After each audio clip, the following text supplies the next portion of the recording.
Pada kesempatan kali ini saya akan membahas sejarah mengenai salah satu penguasa dinasti Umayyah. Beliau dikenal dengan nama Hisham bin Abdul Malik. Hisham bin Abdul Malik adalah khalifah ke-10 Daulah Umayyah. Ketika dilantik menjadi khalifah menggantikan saudaranya, Yazid bin Abdul Malik, usianya baru 35 tahun. Ia menjabat khalifah selama hampir 20 tahun.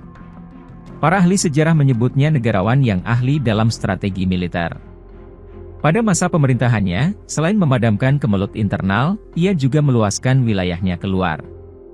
Ketika Imperium Romawi Timur berada di bawah kekuasaan Kaisar Leo III, ia berhasil memulihkan wewenang pemerintahan pusatnya di daerah Balkan.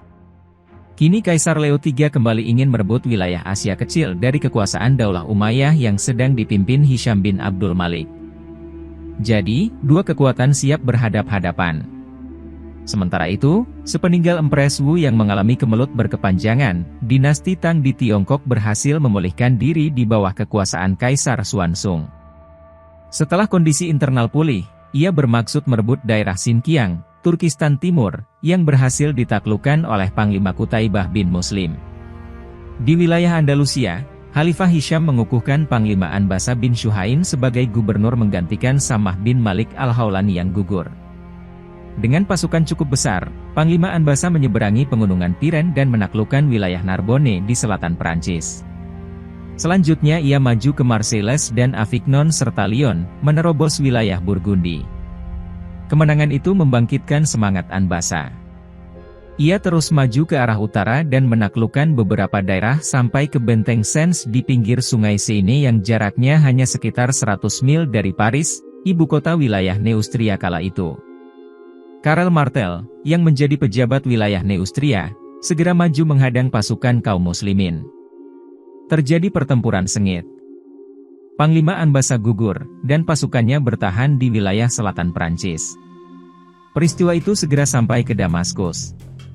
Khalifah Hisham segera mengangkat Panglima Besar Abdurrahman al-Ghafiqi untuk menggantikan Panglima Anbasa.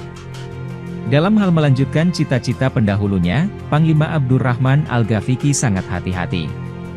Ia mempersiapkan pasukannya semaksimal mungkin. Tak hanya bekal makanan, tetapi juga fisik tentara untuk menghadapi cuaca dingin di daerah lawan. 6 tahun kemudian, pasukan itu berangkat ke arah utara. Mereka berhasil merebut Toulouse, ibu kota wilayah Aquitania kala itu. Karel Martel terpaksa mundur dan bertahan di benteng Angoulême. Nama Panglima al-Ghafiqi tersebar luas di daratan Eropa. Karel Martel dan Raja Theodoric IV menyerukan seluruh rakyatnya untuk memberikan perlawanan. Sementara itu, pasukan Islam berada dalam posisi yang tidak menguntungkan. Pasukan Islam terlalu terbuai dengan harta rampasan. Ketika perang pecah, pasukan kaum muslimin terdesak. Panglima Abdurrahman al-Ghafiqi gugur. Sementara itu, kemelut yang terjadi di kawasan Asia Kecil berhasil dipadamkan. Pasukan Romawi Timur yang ingin merebut daerah itu bisa dihalau setelah Khalifah Hisham mengirim Panglima Said Huzainah dari wilayah Khurasan untuk membantu Panglima Maslamah bin Abdul Malik. Namun, dalam suatu peperangan Said gugur. Khalifah Hisham bin Abdul Malik wafat dalam usia 55 tahun. Namanya cukup harum dalam sejarah. Dalam ketegasannya, ia senang menerima masukan dari para ulama.